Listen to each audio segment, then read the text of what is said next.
Ислам діні өмірге келгенге дейін 4 құл дүниеде әйел заты қорланып, оның құқығы мен құндылығы аяқ асты болып келді. Ең сорақысы сол, әйел баласы ислам келгенге дейін ең жаман жануар ретінде қабылданатын. Бұл қатал көзқарас пен қатыгез қағидаларға тарихтың өзі куә. Мысалы, байырғы үнділерде әйел баласы үйленуге, мирасқа және өзге де адами құқықтарға ие болмаған.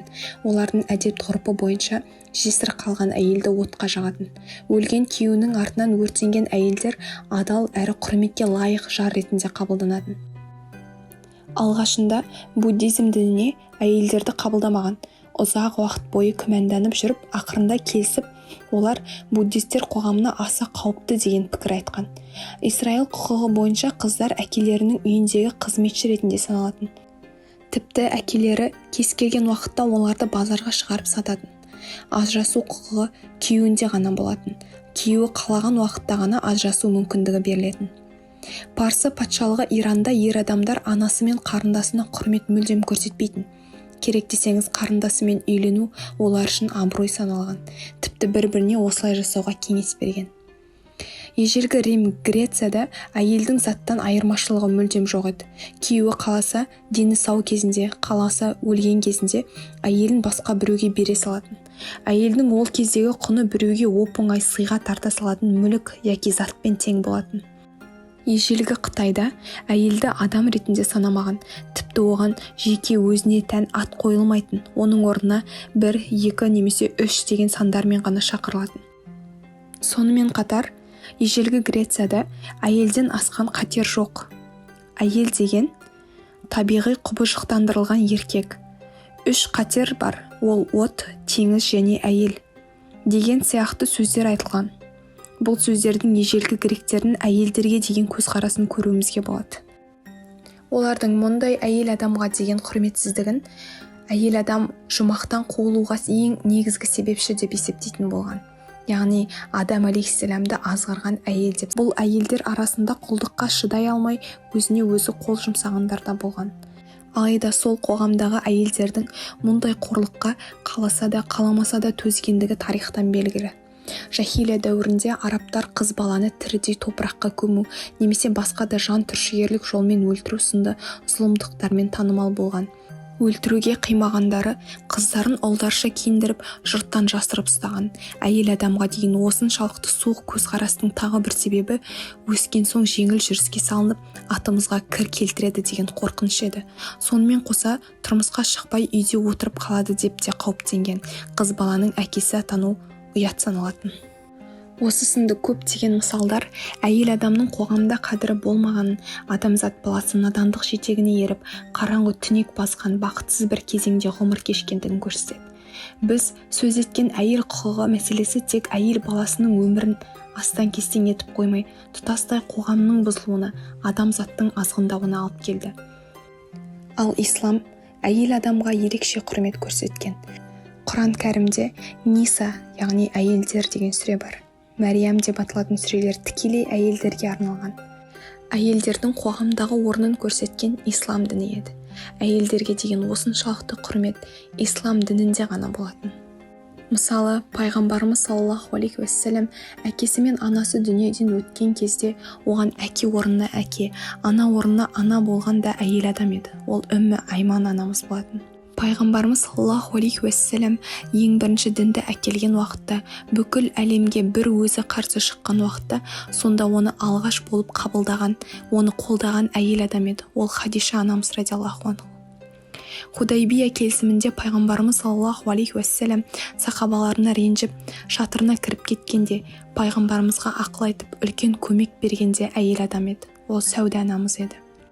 Пайғамбарымыз саллаллаху алейхи уассалам дүниеден өткенде де мешітте немесе түзде емес, әйелінің бөлмесінде әйеліне басын сүйіп отқан күйде дүниеден қайтты.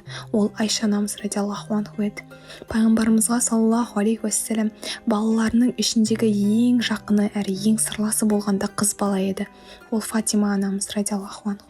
Пайғамбарымыздың саллаллаху алейхи уассалам қиын қыстау кездерінде қасынан әрқашан әйел адамдар табыла білген. Бұл асыл аналарымыздың әрқайсының өмір жолында күллі мұсылман қауымына өз жанынан да артық көрген көркем үлгі өнегесіне аса мұқтаж ардақты пайғамбарымыз саллаллаху алейхи уассаламның жарқын бейнесі сақталған.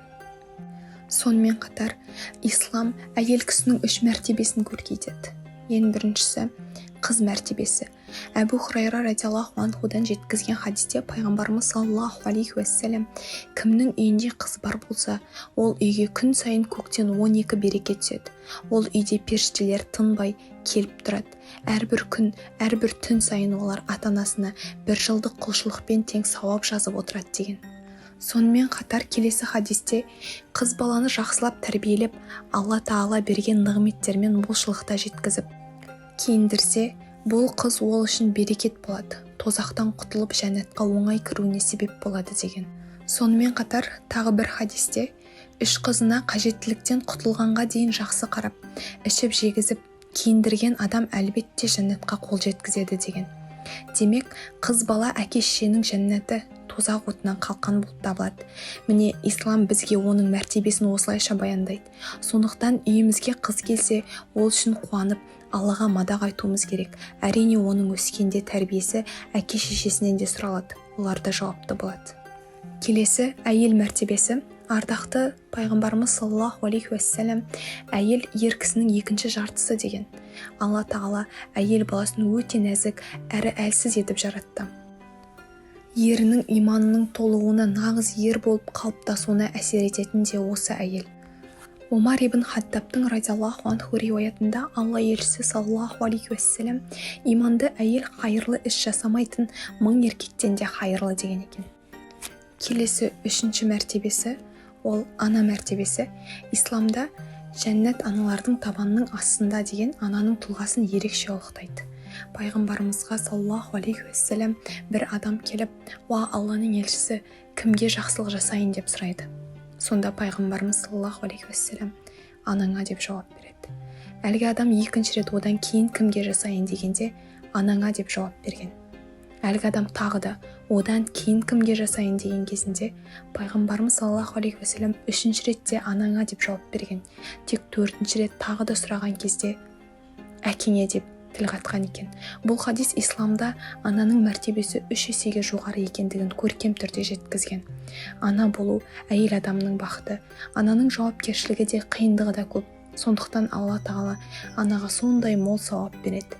Ана жүкті болған кезде оның күнін оразамен, түнін құлшылықпен өткізгеннің сауабы жазылады. Толғағы басталған кезде ешбір жаратылыс Алланың оған қандай сый беретінін білмейді. Ол сәбиін дүниеге әкеліп емізе бастағанда, сәбидің әрбір жұтымы үшін, әрбір емізгені үшін оған өліні тірілткендей сауап жазылады. Абдурахман ибн Ауф. Келесі бір хадисте ана жүктілік кезінде және сәбиді туып асыраған уақытында Алла жолында жүрген жауынгер сияқты. Егер бұл уақытта қайтыс болса, оған шахидтің сыйы беріледі деген екен. Яғни ислам діні осылайша әйел адамның дәрежесін жоғары көтерген болатын. Мұндай құрмет шынымен ақ өте орынды. Себебі әйел әлемнің ажырамас бөлігі. Әйел адамзаттың анасы. Әйел тіршіліктің бастау бұлағы. Әйел отбасының өзегі. Әйел шаңырақтың шамшырағы. Әйел сұлулықтың символы. Әйел әдеміліктің асыл тәжі. Әйел Хақ Тағаланың мейірім сынығы. Әйел нәзіктіктің хас үлгісі. Әйел Алланың рахымының жерге түскен шағылысы. Сонымен қатар әйел мейірім қаһармандары. Назарларыңызға рахмет. Лайк басып, каналға тіркелуді ұмытпаңыздар.